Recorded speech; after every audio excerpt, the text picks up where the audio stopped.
చాలా time waste చేస్తావు నాది, యు సిల్లీ జోకర్.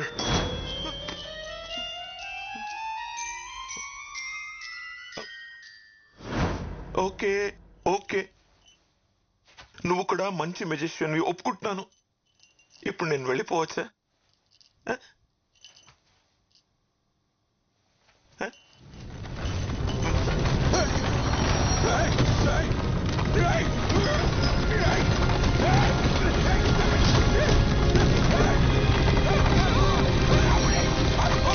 నువ్వేనా కరెక్ట్ ఒప్పుకున్నాను.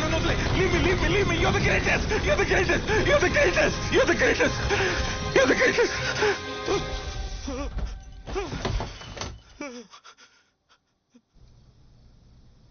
ఇద్దరు అమ్మాయిలు ప్రేమించుకోవడం ఏమిటే?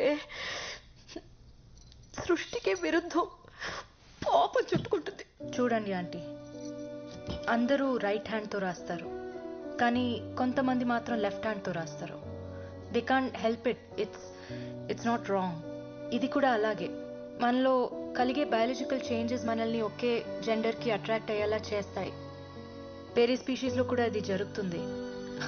వి humans only think of it as a sin. ఇది కూడా దేవుడి సృష్టిలో ఒక భాగమే. దేవుడి సృష్టిని ఎలా పాపం అంటాం? ఇలాంటి మాయ మాటలు చెప్పానా?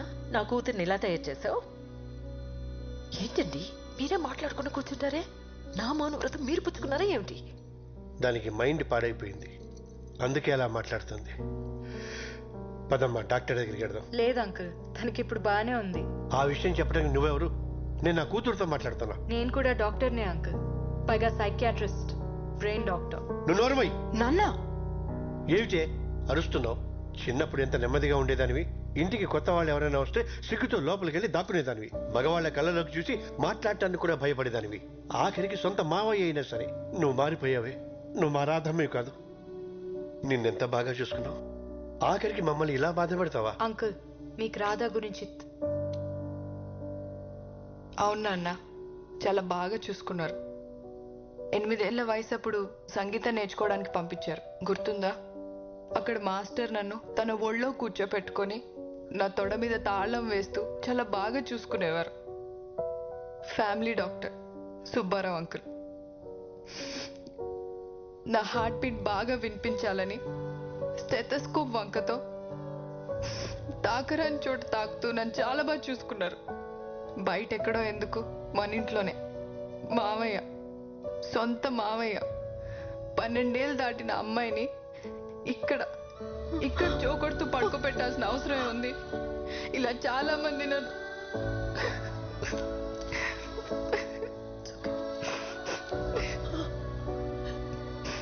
ఈరోజు చెడింది నీ మౌనవ్రతమే కాదమ్మా, నాది కూడా. మరి ఇన్నాళ్ళు ఈ విషయాలేవి మాకు చెప్పలేదేంట్రా? ఆ వయసులో ఏం జరుగుతుందో అర్థం కాలేదు. చిన్నప్పుడు చెప్దామంటే చదువు మాన్పించేస్తారని భయం, పెద్దయ్యాక చెప్దామంటే పెళ్లి చేసేస్తారని భయం. అందుకే అందరికీ దూరంగా సిటీకి వచ్చేసాను. కానీ ఇక్కడ కూడా చచ్చిపోదాం అనుకున్నాను, తనే ఆపింది. డిప్రెషన్లో ఉండి స్లీపింగ్ పిల్స్ కోసం ఎవరైనా వస్తే ప్రిస్క్రిప్షన్ కోసం నా దగ్గరికి పంపమని మా ఫార్మసీ వాళ్ళకి చెప్పా. అలా సూసైడ్ చేసుకుందామని వచ్చిన వాళ్ళలో మీ రాధ కూడా ఉంది. తన గురించి తెలుసుకోవాలనే డిన్నర్కి తీసుకెళ్ళా. తన బాధని చెప్పుకోవడానికి ఒక రాత్రంతా సరిపోలేదు. చాలా కౌన్సిలింగ్ తర్వాత ఒక నార్మల్ స్టేజ్కి తీసుకురాగలిగాను. తనలో ఉన్న భయాన్ని పోగొట్టగలిగాను. కానీ మగాళ్ళంటే అసహ్యం మాత్రం తన మనసులో పాతుకుపోయింది. ఒక మగాడు షేక్ హ్యాండ్ ఇచ్చినా తన వంటి మీద గొంగ్లి పొరుగు పాకినట్టు అనిపిస్తుంది. రాధాకే కాదు, చాలా మంది పిల్లలకి చిన్నతనంలో జరిగిన ఇలాంటి ఇన్సిడెంట్స్ వల్ల ఫ్యూచర్లో చాలా సైకలాజికల్ ప్రాబ్లమ్స్ వస్తాయి. చిన్నప్పుడే పేరెంట్స్ పిల్లలతో ఓపెన్గా మాట్లాడితే ఇలాంటి సిచ్యువేషన్స్ ఎవరికి రావు.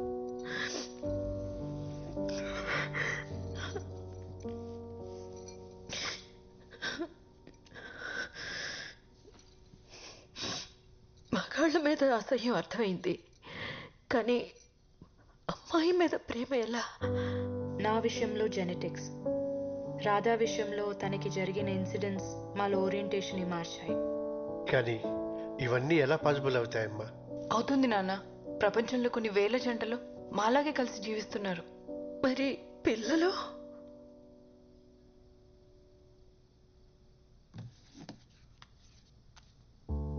సీను మా పేపర్ బాయ్. చదివిస్తే అబ్దుల్ కలాం అంత గొప్పవాడవుతాడు. దత్తు తీసుకుంటున్నాం. కానీ ఈ సొసైటీ ఎప్పటికీ దీన్ని యాక్సెప్ట్ చేయదు. మాకు మీ బ్లెస్సింగ్స్ ఉంటే చాలు అంకుల్. తండ్రిగా నేను ఫెయిల్ అయ్యాను. ఈ బాధ నన్ను జీవితాంతం వెంటాడుతూనే ఉంటుంది. నేను పాతకాలం మనిషిని. మీ రిలేషన్షిప్ని ఎప్పటికీ యాక్సెప్ట్ చేయలేను.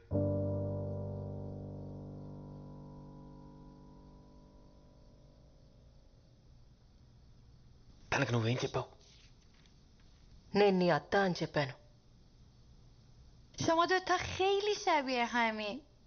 నీకన్నీ నా పోలికలే వచ్చాయంట. వక్తి వచ్చా బూత్ అదాతో హస్కు తస్సుష్మిక. Really? నీకు నేను టైం మిషన్ కనిపెట్టడం ఇష్టం లేకపోతే దానికి తెలుగు రాదు. నువ్వు మామూలుగానే మాట్లాడొచ్చు. నీకు నేను టైం మిషన్ కనిపెట్టడం ఇష్టం లేకపోతే ఇందాక డివైస్ ఫిక్స్ చేయడానికి ఎందుకు హెల్ప్ చేసావు? నిన్ను నమ్మించడానికి. నాకు పర్షియన్ ఎలా వచ్చు? నువ్వు దీనికోసం నేర్చుకున్నావు. ఇంకా చాలా చేశావు.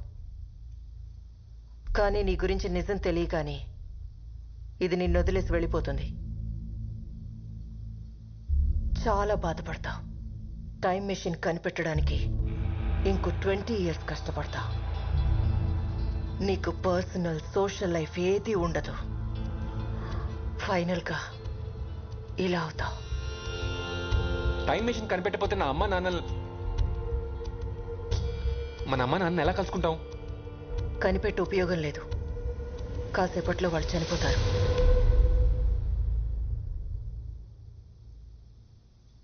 వాళ్ళు చనిపోతారని తెలిసినప్పుడు ఏదైనా చేసి వాళ్ళని కాపాడొచ్చు కదా. నేను ట్రై చేయలేదని అనుకున్నావా? కొన్ని 100 సార్లు చేశాను. నేను ఆపిన ప్రతిసారి ఇక్కడ ఉన్న ఎవరో ఒకరి వల్ల వాళ్ళు చనిపోతున్నారు. వీళ్ళెందుకు అమ్మ నాన్న చంపుతారు? డైరెక్ట్గా కాదు. ఇంకొక గంటలో ఇక్కడున్న వాళ్ళు బయటకు వెళ్ళి చేసే పనులు మన అమ్మా నాన్న చావుకి కారణమవుతాయి. You know the butterfly effect. అయితే నేను వాళ్ళని కాపాడుకోవడానికి ఏం చేయలేనా? ఒక ఆప్షన్ ఉంది.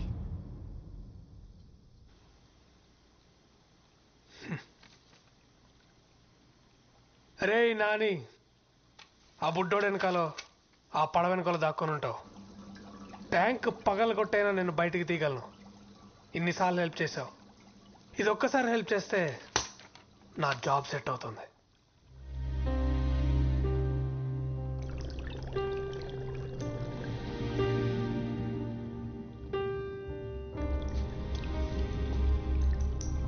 No hard feelings bro.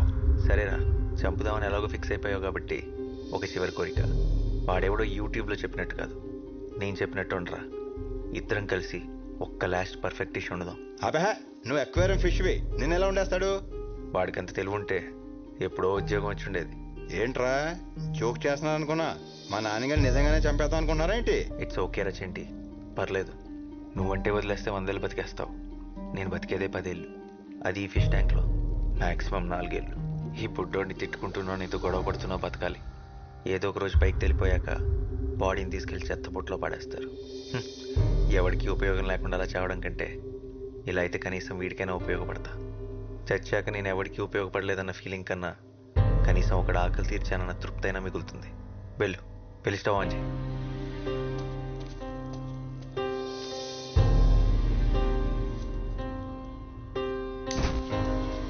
నాన్నగారు ఎక్కడ ఉండలేనురా, మనం లేరా ప్లీజ్. రే చెంటి, నువ్వు ఇంత సెంటి అనుకోలేదురా. I will miss you.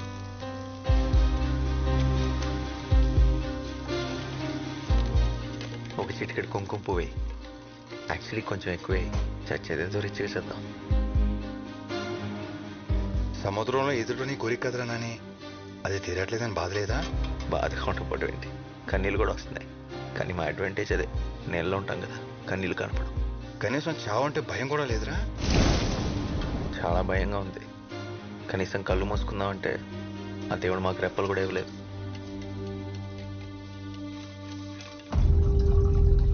Ray ray ray వద్రా, please రా, వద్రా.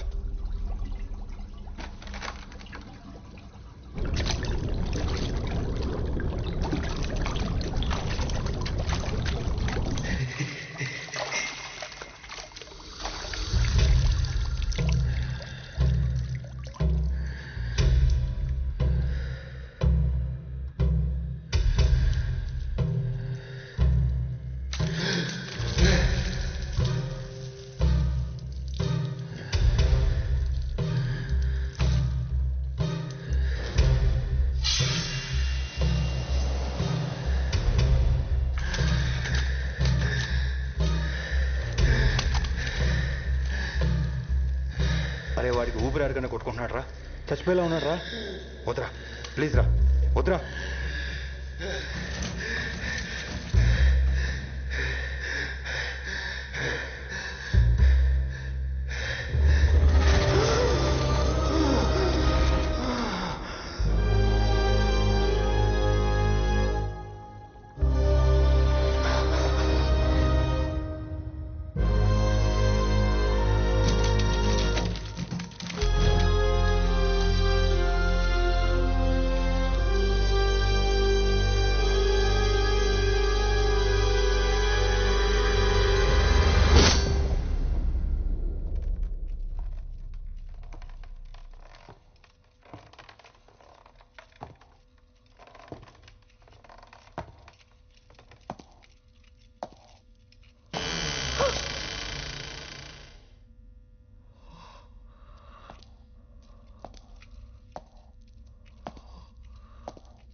ఏం మాట్లాడుతున్నావు? నీకేమైనా పిచ్చా? శివ, ఆ జనరేటర్ ఆన్ చేయి. అరే అడుగుతుంటే చెప్పవే, చెప్పు. శివ, నేను వెయిట్ చేస్తాను.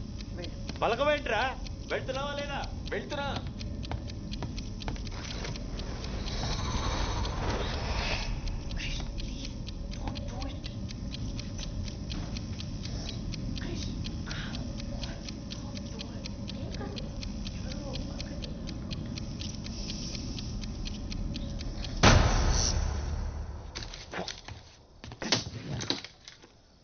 బ్లడీ 40 సెకండ్స్ ఆన్ చేయమంటే 30 సెకండ్స్కి ఆన్ చేసింది.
ఏం చేస్తున్నావు మీరా?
అది రఘురామ్ సారథి.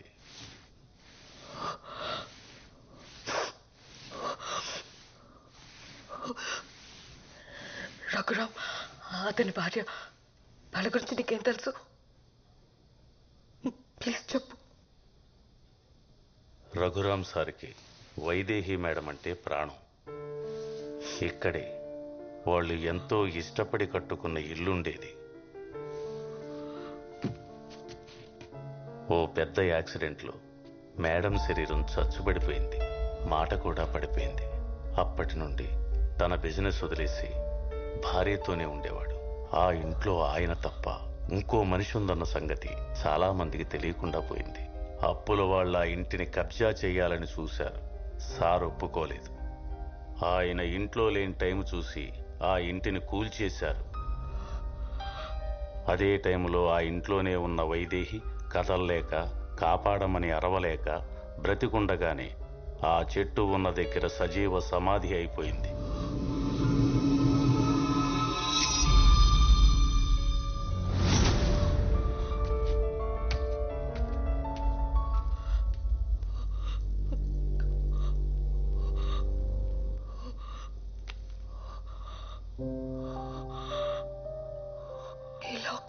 నాదే, మర్చిపోయాను.